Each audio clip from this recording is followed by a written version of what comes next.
Nessa videoaula eu vou falar um pouquinho sobre classificação periódica dos elementos de maneira bem superficial, porque de fato nós vamos estudar em mais detalhes a tabela periódica na segunda unidade. Tentando contextualizar um pouquinho da parte histórica da tabela periódica. Então aqui você tem uma espécie, digamos assim, de tabela periódica do século XIX, começo do século XIX, onde estão os elementos catalogados aqui, essa tabela de John Dalton.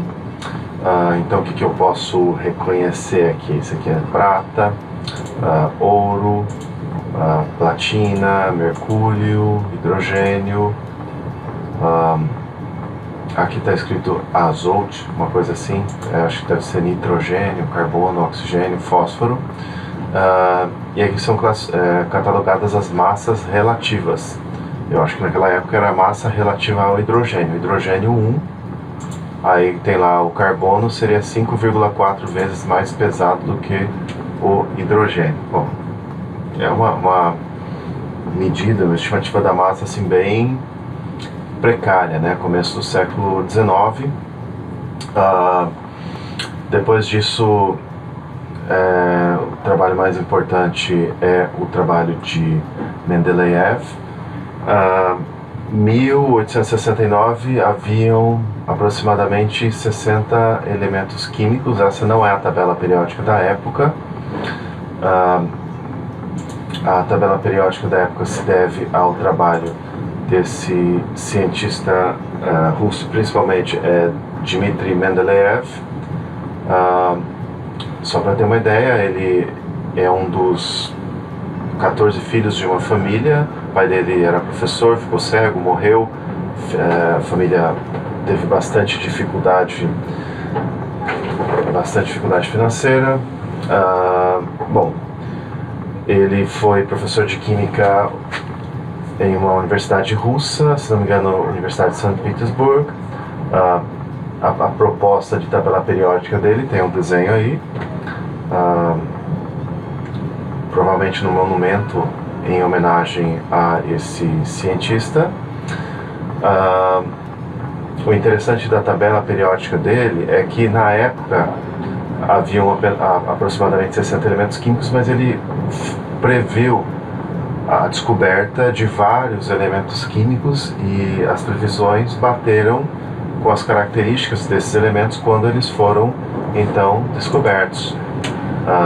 Exemplo aqui, abaixo do silício tem o germânio, então ele chamou de Eka-silício,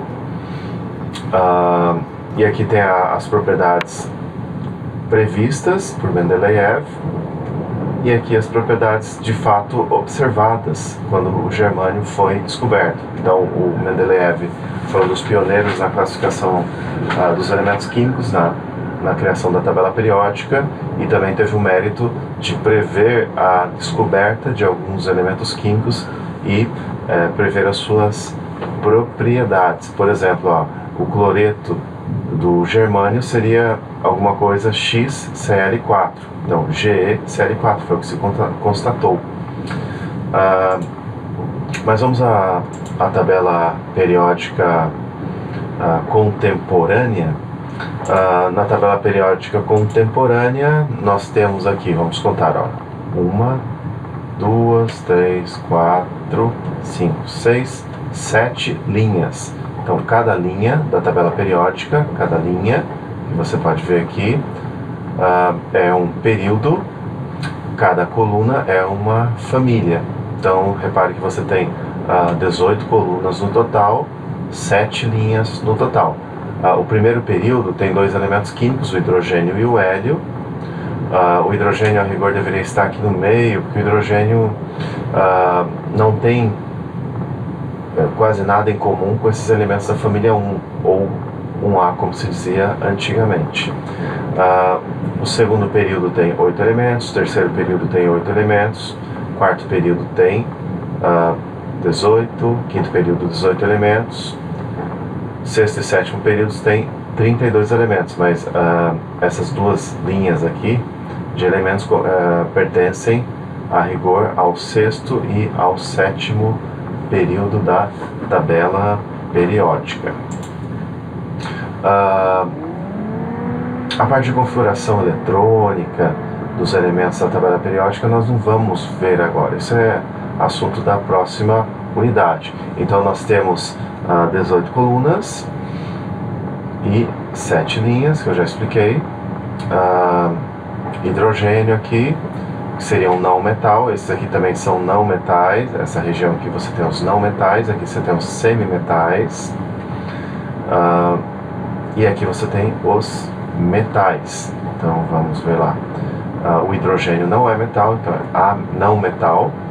Do carbono aqui, carbono, fósforo, selênio, iodo, astato, e esses elementos representados em azul aqui, quadradinho azul, são os não metais. Aqui em alaranjado você tem semimetais, tipo boro, silício, germânio, arsênio. Você tem os metais representativos, família 1 ou 1A, 2 ou 2A. Esses em vermelho aqui também são metais. Em amarelo aqui você tem os metais de transição. Aqui a nossa tabela periódica, com alguns exemplos de elementos químicos e estado físico. Por exemplo, vamos ver se eu consigo dar uma expandida nisso. Isso aqui, olha, magnésio é um metal e ele se incendeia, libera bastante luz. Lítio, sódio, potássio são metais também, estão na primeira linha, primeira coluna. Lítio, sódio, potássio, rubídio, césio e frâncio são metais e são bastante reativos, devem ser armazenados em um solvente apolar, do tipo querosene. A última coluna você tem gases nobres. Joia, né?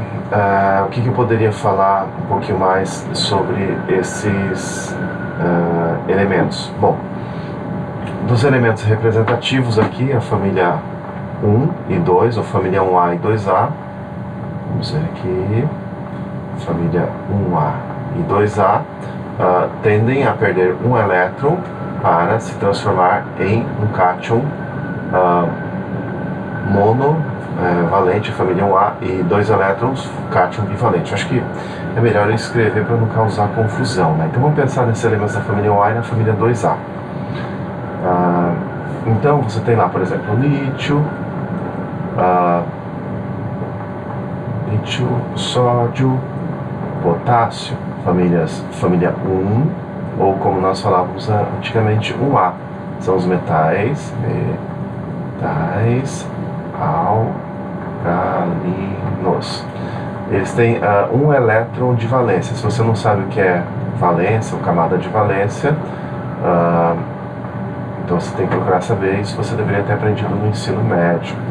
Um elétron de valência. Estou representando por essa bolinha, como se fosse a estrutura de Lewis lá do começo do século XX. Então os metais alcalinos têm um elétron na camada de valência. Eles tendem a formar cátions monovalentes num processo que nós chamamos de oxidação. Oxidação, que é a perda de elétrons, né?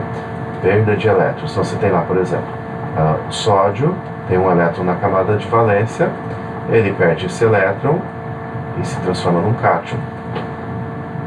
Então essa é uma semi-reação de oxidação. Imagina que você tem um sódio com um elétron aqui, perde o elétron, virou um cátion monovalente. Então o sódio, átomo neutro, no átomo neutro o número de prótons é igual ao número de elétrons. Então aqui você tem 11 prótons, porque 11 é o número atômico do sódio, que é igual ao número de elétrons, 11 elétrons. Aqui ele perdeu um elétron, então você tem 11 prótons e 10 elétrons. Aqui eu deveria ter escrito E também. Então, sódio forma um cátion, só a família 1A forma cátions monovalentes. Joia, né? Por exemplo, você pode ter o potássio, potássio átomo neutro tem 19 prótons, 19 elétrons. O potássio, na natureza, na verdade, ele é encontrado na forma de cátion monovalente, que é o K+, então eu estou representando aqui a oxidação do potássio. Aqui está o cátion monovalente. Agora aqui o K+ tem 19 prótons e 18 elétrons. Então, os cátions têm deficiência de elétrons. Vamos pegar agora a família 2, ou 2A. Descer um pouquinho mais aqui. Cadê a nossa tabela? Melhor apresentar a tabela inteira. Então, família 2 ou 2A. Eu diria que o berílio aqui é meio que uma exceção, mas vamos pegar aqui o magnésio. Magnésio, família 2 ou família 2A, poderia representar assim com essas duas bolinhas aqui em torno do símbolo do elemento, como a estrutura de Lewis, né? Aquele tipo de representação de ligação química que surgiu no começo do século XX. Então você tem 12 prótons, 12 elétrons. Aí você tem lá magnésio 2 mais 2 elétrons. Então, os elementos da família 2 ou 2A são os metais alcalino terrosos, tendem a perder 2 elétrons e se transformar em cátions bivalentes. Isso aqui é um cátion bivalente. Agora você tem 12 prótons, 10 elétrons, perdeu 2 elétrons. O cálcio é o irmãozinho do magnésio, está aqui, família 2A, metais alcalino terrosos, também tem essa mesma tendência, perder 2 elétrons. Então você tem lá cálcio, átomo neutro, 20 prótons, 20 elétrons, e você tem lá cálcio 2 mais 2 elétrons. E aqui você tem um cátion bivalente. Cátion, então, é um átomo que tem deficiência em elétrons. Perdeu 2 elétrons, o cátion bivalente. Veja só, 20 prótons, 18 elétrons. Joia. Então, voltando aqui, família 1 ou família 1A, tem lá lítio, sódio, potássio, rubídio, césio. Esses átomos esses elementos são altamente reativos e tendem a formar cátions monovalentes. O hidrogênio aqui está de intrometido, ele não pertence a essa família. Cai fora hidrogênio, você não deveria estar aí, ele não obedeceu. Família 2 ou 2A, metais alcalino terrosos, tendem a formar cátions bivalentes. Elementos de transição, aqui é a coisa um pouco mais complicada. Então você tem, por exemplo, o zinco, que tende a formar cátion 2+, zinco 2. O cobre pode formar cobre 2, cobre 3. O níquel, níquel 2, níquel 3. Cobalto, cobalto 2, cobalto 3. Ferro, ferro 2, ferro 3. Manganês forma uma variedade bem maior de números de estados de oxidação. Cromo, vanádio, titânio. Enfim, a química desses elementos de transição que eu não vou nesse momento detalhar. Família 13 ou 3A, como eu falava antigamente, você tem o semimetal boro. Então aqui é um pouquinho mais complicado falar dele nesse momento, mas você tem os metais aqui como o alumínio. 13 ou 3A, alumínio tende a formar cátion trivalente. Então você tem lá, por exemplo, alumínio, tem 13 prótons, 13 elétrons. E aí vira alumínio 3+, processo de oxidação, mais 3 elétrons. Olha só, nesse momento você pode se questionar assim, por que o alumínio forma um cátion trivalente? Alumínio 3+, e o cálcio como cálcio 2+, e o potássio um cátion monovalente, K+. Bom, nesse momento você não tem condições de entender ainda, porque você não sabe configuração eletrônica. Na segunda unidade você vai estudar isso com mais profundidade, mas mesmo antes de chegar lá, você estudando, fazendo exercícios, por exemplo, quando chegarmos à formulação de sais, você vai se adaptando a isso. Você vai entendendo que os elementos da família 1 ou 1A formam cátions monovalentes, da família 2 ou 2A formam cátions bivalentes, aqui da família 13 ou 3A a partir do alumínio formam cátions trivalentes. Aqui é coisa um pouco mais complexa, mas você vai entendendo aos poucos, e você vai entender bem mesmo na segunda unidade. Bom, até lá.